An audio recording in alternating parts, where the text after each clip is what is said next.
3 ମାସ ଧରି ଏଇ ଆଇଡ଼ିରେ ମୁଁ କୌଣସି ପୋଷ୍ଟ କରୁନଥିଲି ବୋଲି ଇନଷ୍ଟାଗ୍ରାମ୍ ମୋ ସହିତ କିଛି ଏମିତି କରିଦେବ ମୁଁ କେବେ ଭାବି ବି ନଥିଲି। ତ ହଁ, ତ ଏମିତି କିଛି ହେଲା କି ଆଜିକି 3 ମାସ ତଳେ ମୁଁ କେବେ ଏଇ ଆଇଡ଼ିରେ ମୁଁ ପୋଷ୍ଟ ହିଁ କରୁନଥିଲି ଭିଡ଼ିଓ। କାହିଁକି ନା ଏ ଆଇଡ଼ିର ତଳେ ମୋ ପାଖରେ ନଥିଲା। କାହିଁକିନା ମୁଁ ଏ ଆଇଡ଼ିର ପାସୱାର୍ଡ଼ ହିଁ ଭୁଲି ଯାଇଥିଲି। ଏ ଆଇଡ଼ି ମୋ ପାଖରେ ନଥିଲା। ଏଇ କିଛି ଦିନ ହେବ 10-15 ଦିନ ହେବ ଏ ଆଇଡ଼ିକୁ ମୁଁ ରିକଭର୍ କରିଥିଲି ମୋ ସାଙ୍ଗ ପାଖରୁ। ରିକଭର୍ କରିସାରିଲା ପରେ ଏଥିରେ ମୁଁ ଏବେ ହିଁ ପୋଷ୍ଟ କରୁଛି ଭିଡ଼ିଓ। କିନ୍ତୁ ଆଗ ଭଳିଆ ଆଉ ଏଥିରେ ଭିଉ ଯାଉନାହିଁ। ଆଗ ଭଳିଆ ମୋର କୌଣସି ଭିଡ଼ିଓ ବି ଲାଇକ୍ ଆସୁଛି ନା ଭିଉ ଯାଉଛି।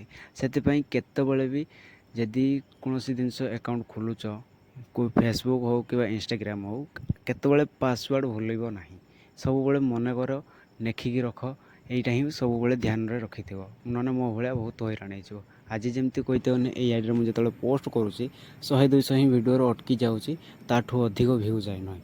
କାହିଁକି ଏଇଟା ମୁଁ ନିଜେ ଜାଣିପାରୁନି। ବାସ୍ ଖାଲି ଆପଣମାନଙ୍କ ସପୋର୍ଟ ଦରକାର। ଆଗ ଭଳିଆ ପୁଣି ଆଉଥରେ ସପୋର୍ଟ ଦେଖାନ୍ତୁ ଆପଣମାନେ। ରହିଲି, ଜୟ ଜଗନ୍ନାଥ।